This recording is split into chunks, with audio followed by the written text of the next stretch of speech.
Up next on Outlook, financial literacy. You know, the average American household carries some type of consumer debt, whether it's a mortgage, a car payment, or credit card debt. And the numbers, they're going up rather than going down. But are you making the right moves, or are you simply moving to keep your head above water? We're going to talk about that next on Outlook. Stay with us.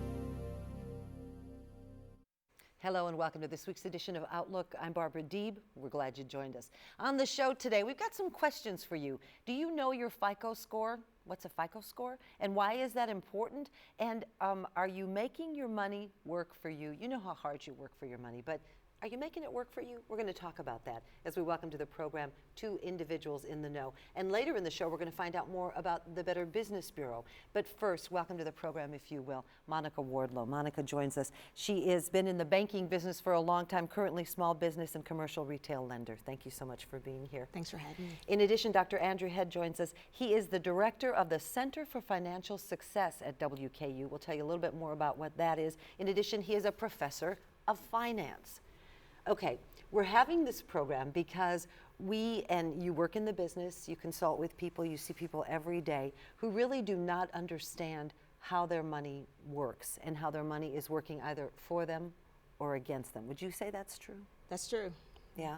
That is very So where do we start? When we start about, the fact that you have money, you save it, good. Then all of a sudden you want more, and so you borrow. So let's take it from there. Take it from there is a perfect way to put it, actually, because we continue to put ourselves in a position where we're constantly taking from areas of our lives that we should be preparing for and looking after financially in order to pay for the immediate needs of today, which are seemingly ever increasing, the amount of different things that we are spending money on nowadays. When we say financial literacy, we work so hard to teach our children and others to read and to write, and that's really important. But literacy extends a little bit further to your pocketbook. Do you see that in the work that you do? I do. Luckily, I am able to volunteer for Junior Achievement, which teaches financial literacy, and we go into the different schools. What I find, and I'm sure this is something that's common, we seem to make arrangements for everything else in our lives, but we don't naturally follow a budget, either a monthly budget, to really know exactly what we are spending. A lot of times, expenditures that may not happen monthly, but they're just thrown in, we don't think about your car insurances that maybe you're paying every 6 months or things like that. Mm-hmm. And although you may be paying them every 6 months or something that's paid once a year, you have to plan for it monthly because it takes a little bit every month to be able to get that paid. I encourage people to first start off with just looking at what you spend. Don't just start off saying, I'm only going to spend this. Spend a month or 2 months and just write down every single thing you spend. Now, I know people who have actually done that, and they are shocked. They are literally shocked when they see where that $3, where that $10, and suddenly how quickly it adds up. So that's a good first step.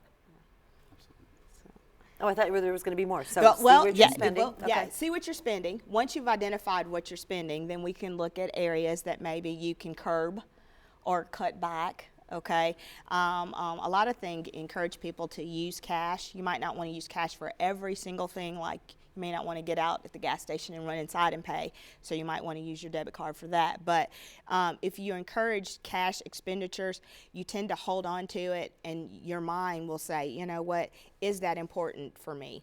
So really there is a psychology to this whole system, isn't there? So what she's saying is when you got that cash and it might be burning a hole in your pocket, but you're going to be a little more quick to keep it in your pocket, mm-hmm. right? A debit card, it's just out there. It's in the Netherlands and you can just write. So is that a logical place to start? It's certainly a logical place to start. There are different paths to financial success, and it all depends on the individual characteristics of that person, but also that family, the family dynamic, the culture that they've been brought up in. There's no one size fits all type of solution to a lot of these problems, which is unfortunately, I think, how our country continues to believe we should be attacking this, is that everybody should do a budget using this or this method. And it doesn't work that way Not for at all. everybody. No. You've been in the business, you've seen people's finances, you work with the dollars and cents every day. The past couple of years have been really tough for families, haven't they? They have. Struggling. Are people cognizant of that, or are they still of the mentality that it's going to get better, I'll just stem the tide, I'll just stay the course? I'd say they're hyper cognizant of that for a couple of reasons. One, they're still being, there's still this pervading sense, even though we've had a rocketing stock market, a solid economy by all measures in most ways you look at it, we've been left in this mentality that things are still bad, or that I'll still hear people Is refer that to such a this. bad thing, though? It might make us a little more respectful I think of our money? it does, but it also puts us in a position where we believe that maybe we blame ourselves a lot too much for some of Okay. the issues that are going on, I think. And taking it a step further, you end up with a position for a family that not only are they in this situation where they think that things are still kind of bad, but because everything is actually kind of good, they are led to believe that it's my fault. I'm doing a lot of things wrong. I'm not trying hard enough. There's not enough willpower going on here. When reality is that there's an intense number of variables playing at them from all different directions: advertising, work, social media, just being alive in America today pushes you down these various directions that you're constantly having to navigate, so that even the simplest thing seems Seems like a mountain. absolutely. Which speaks to what you're saying too, is, through Junior Achievement, when you talk to students and young people about money and financial literacy, they take it home, they share it with their parents. You got to start somewhere. You got to start somewhere. And step one is just admitting that you need to have a budget, or that there's only so much coming in, so much going out. Do you agree with that? I do agree with that. I do believe, like you said, culture plays into it. Depends on what, I guess, financial belief you go down, because there's so many different people that have a different direction or avenue to try to get you to that spot.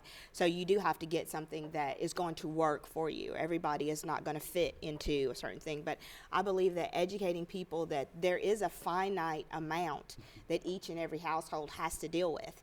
And once you've determined what your amount is, then you can say, you might have to adjust your lifestyle, or there's some things that you can curb, and you can start there.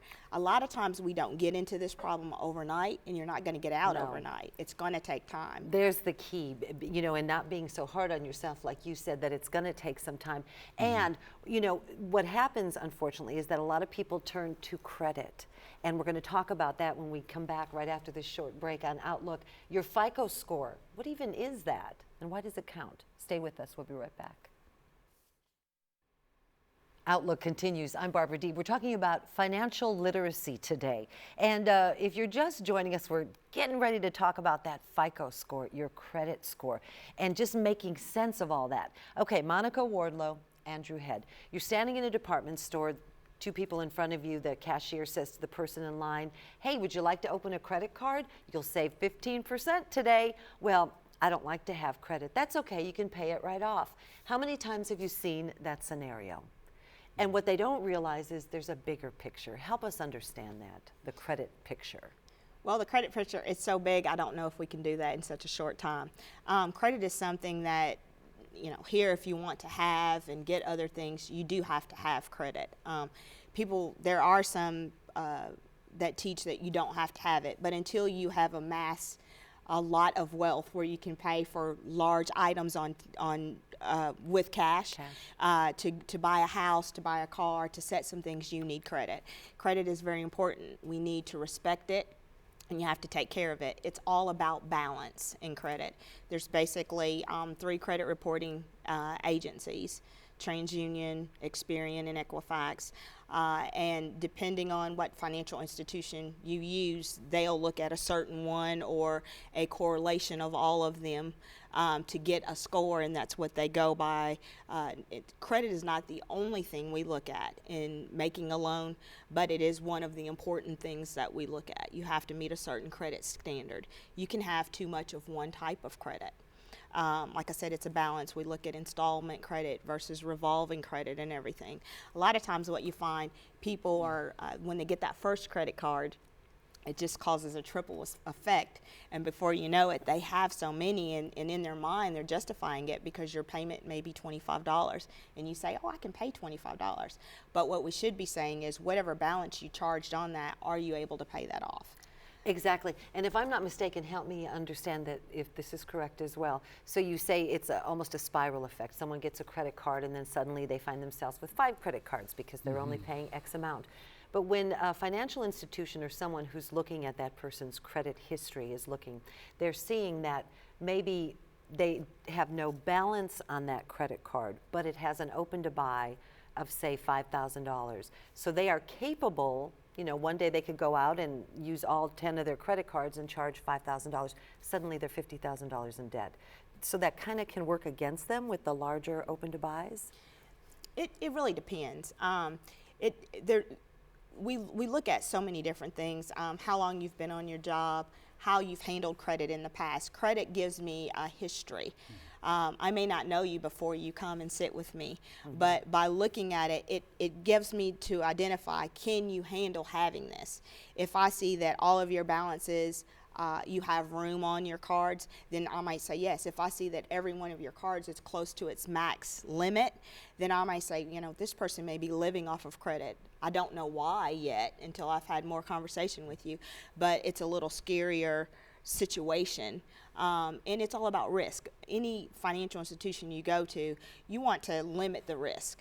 And that's what I can decide by looking at your credit and having conversations with you is how much risk is the bank taking in lending to this individual. I see. Now, the Center for Financial Success at Western Kentucky University, he's going to tell us a little bit about what that does. But as we talk about credit, sadly, what we've seen over the last decade or so is students who get themselves into trouble with credit card debt.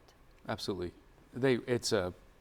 It's not, honestly, at least I haven't had the same feeling as I had a decade ago that it's as epidemic as it used to be. Part of the reason is the 2009 Credit Card Act changed the way that credit card companies could interact on college campuses.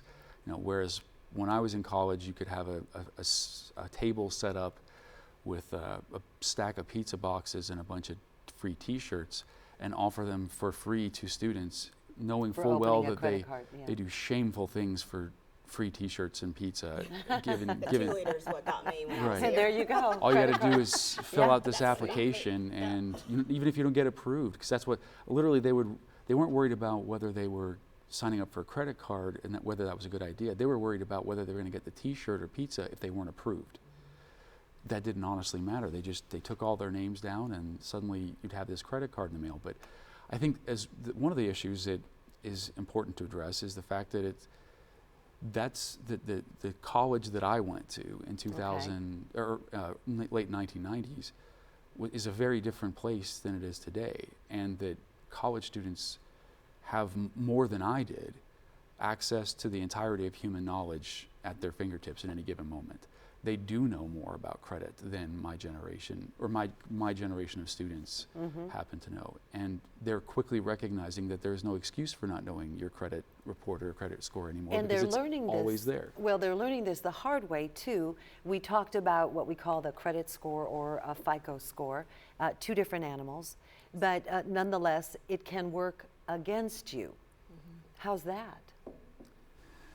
The credit score, if you're not aware of it, has implications for not only your ability to get credit cards, but, and of course, the rate you would pay on a mortgage or a car loan, but it also affects your insurance rates. It affects or certainly to some extent more and more you find landlords checking credit reports to determine. And landlords can check credit reports to see you if sign you off want on to, it. when you, yeah, if you sign off on it. What about jobs? We're hearing a lot how a bad credit score could work against you when you're trying to get a certain job. How's that? Well, it's out there, and yes, I mean, when you go for a job, most employers are able to check your credit, and depending on the nature of that job. For example, if you have a job in the financial industry, and if I'm trying to teach or look at others' credit, then it's going to be required that you have a good credit score, or that you have proven that you can handle credit.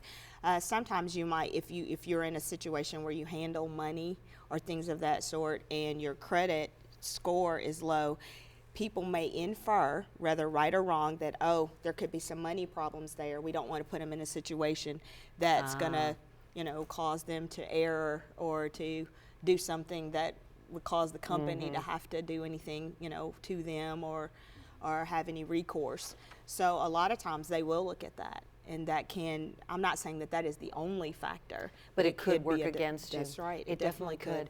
Well, putting your money matters out there. Everybody knows your business these days. Is that such a bad thing?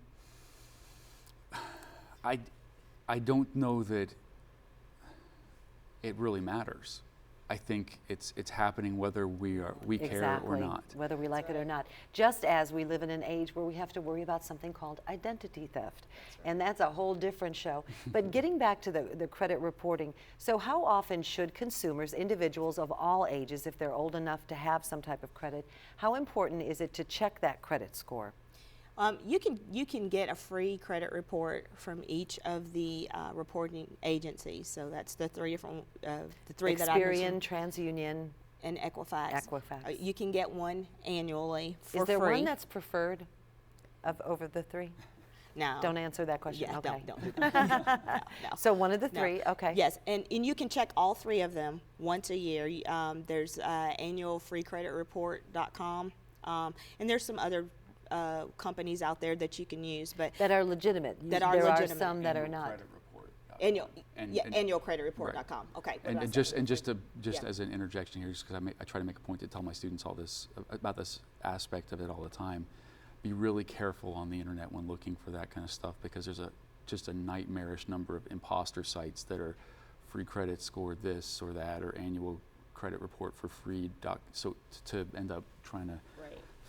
You fish want to for go to information. that one, Annual annualcreditreport.com. Yes. Is that right? Okay. Okay. And you can contact them. You'll get a reporting, because there have been times when someone has sat across from me and I've asked them about something, and they're like, I don't have What? that card. I've never opened that card, and it leads to what you said is another show, Identity theft. So Whoa. so things can happen. So I think that it's very important to to check your credit. Some people check them before they're going on a job interview or things of that sort. But there are some that when you get so far, it will actually cost you. But I know that on annualcreditreport.com, it is truly free. Truly free, something for nothing. How about that? Okay, you get your credit report, you look at it. It's kind of like, can you make sense of it? It's pretty easy to read? It depends, and depends. it depends on what you're looking for in it. I think it's important for people to know that when folks like us say check your credit report, we do so knowing full well that you're going to open this up and probably not have any idea what's going on. And really the next question is, what do you do about it? Once you've checked it, if it's low or high, each of those things takes. And it fluctuates, yes? It does. Oh yes. Yeah. Oh yes. And what really the thing is also important to mention is that we really don't know exactly what it is that makes your credit score go up or down. The best way to describe this is that the credit bureaus are first of all private companies. They're profit-driven corporations that are trying to make money off of what they do, and we as a country are not forcing them to give their product, which is the score, or the information necessarily about how the recipe for how they put this in. Just like you disclose the ingredients for Certain particular foods, food. yes. We don't ask you for the recipe of how it's all put together. That's what is still sort of secret with the three bureaus. So all you can really know is what are the things that go into my credit, what are the ingredients, and what is the best way to manage each one of those ingredients. Well, and that too, if you see something, a discrepancy, you got to do something about it. Yeah. Then Sure. what? Yeah, that is definitely something that you want to see. You want to see, if something has been reported incorrectly, then you can do something about it. A lot of times when you pull your credit, it'll identify either at the end of the credit report itself, or sometime on that particular line, it may have an address or a phone number. Some places are written only. Some places you can call. I see. Okay, and then what you can do is you can say, this wasn't reported right. If you do that, a lot of times they'll ask that you send a copy. I would not ever send originals, okay? Okay. Always send a copy, circle the part that you think that has been reported incorrectly, and then you can say, send a letter, okay? Keep a copy of everything that you send.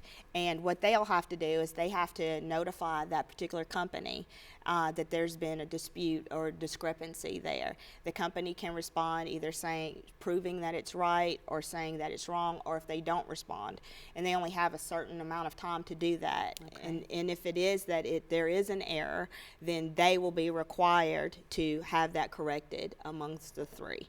Woo! So there's recourse if you find that your credit report is not as it should be. So we're just about out of time. The bottom line, as it relates to just being a more literate financial person, knowing how your money's working for you, what's the best advice you could give our audience?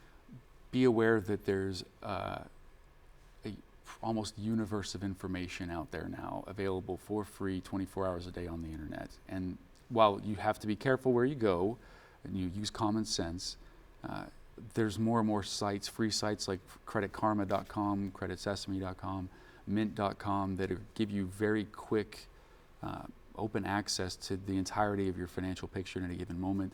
YNAB.com, youneedabudget.com, they're great about different programs to help you navigate all the various questions that you're coming across.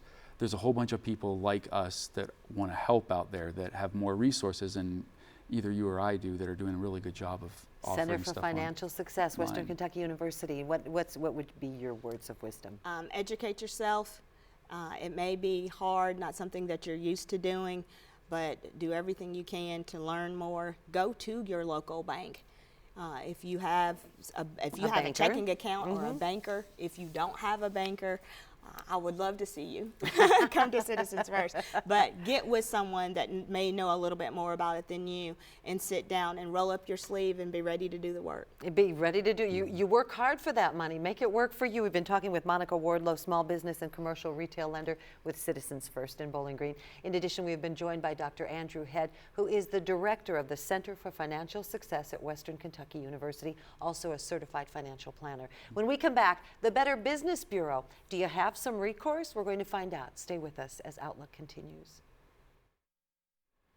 You're watching Outlook here on WKU-PBS. I'm Barbara Deeb, your host, and we are Talking Heads on a mission. Our mission today, financial literacy. We learned in the first couple segments about how important it is to really know where you stand. You work so hard for that money. Why not make it work for you? Linda Chambers is joining us now. She's with the Better Business Bureau, and you had the perfect words. If you're going to do business with somebody, check them out before you do business. Right, check them out with the Better Business Bureau.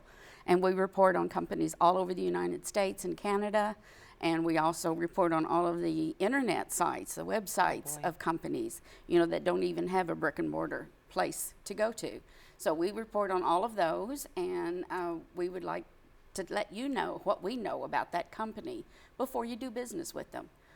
That's so important. It is. Well, we learned about financial literacy a little bit in the beginning, and this goes right along with Yes, that. it is. Because you can become the victim of fraud so easily. Oh, yes. It's so easy now with the internet and the way everything goes. And, people even have those little machines that they can get your information off of your credit card as they're walking by you. And, so all of this technology is wonderful, but the scammers and the bad people have even more technology. So you have to be really careful all the time. You have to be savvy. So where do Yes. you begin? So your words of wisdom, check out the business that you're wanting to do business with. Right. That's a great place. And the Better Business Bureau is a nonprofit kind of organization where Yes. you can go and get a legitimate recommendation or Yes. not. Right, Okay. or you can find out, if that company has a lot of complaints about, against it, and you can check out and see, maybe customer comments and those kind of things are all listed. Are you an advocacy group, or can you actually, the Better Business Bureau, go in and shut a company down if they get enough complaints? We cannot shut them down, but we have the Attorney General and the FTC on speed dial Oh. in our office. So those are the people who can shut them down, and when we get a lot of complaints, we report those to the people who have the prosecutorial authority that we don't have. So it really, you can make a difference. Oh, If you've had a yes. bad experience with a Yes. company and you call the Better Business Bureau, you individually can make a difference for Yes. others, not and, to fall and have victim. many times in the past. Yes. Well, it's holiday season and we have a lot of people who are going to be out to the stores buying Christmas presents. This is a perfect time for scammers. Oh, I can it just is. visualize them waiting in the wings, waiting to just jump on Right. someone. So how can you be a more savvy consumer? Well, first and foremost, like they said earlier, make a budget. I mean, you don't budget just for your monthly bills. You want to budget for how much you want to spend on your holiday shopping, and stick to that budget. Make sure that you know what you're going to spend and where. So check the ads, and watch your iPhone and make sure that you're getting all of the good discounts that you can get and the coupons Okay. and those kind of things. I'm a big coupon person, so I always use my coupons. And then there are places where you can get frequency items, like you go to the one place all the time and you score points, and then you can trade those points in for something. Okay. I would advise you not to get very many of those. Just get a few of the ones that you use most frequently.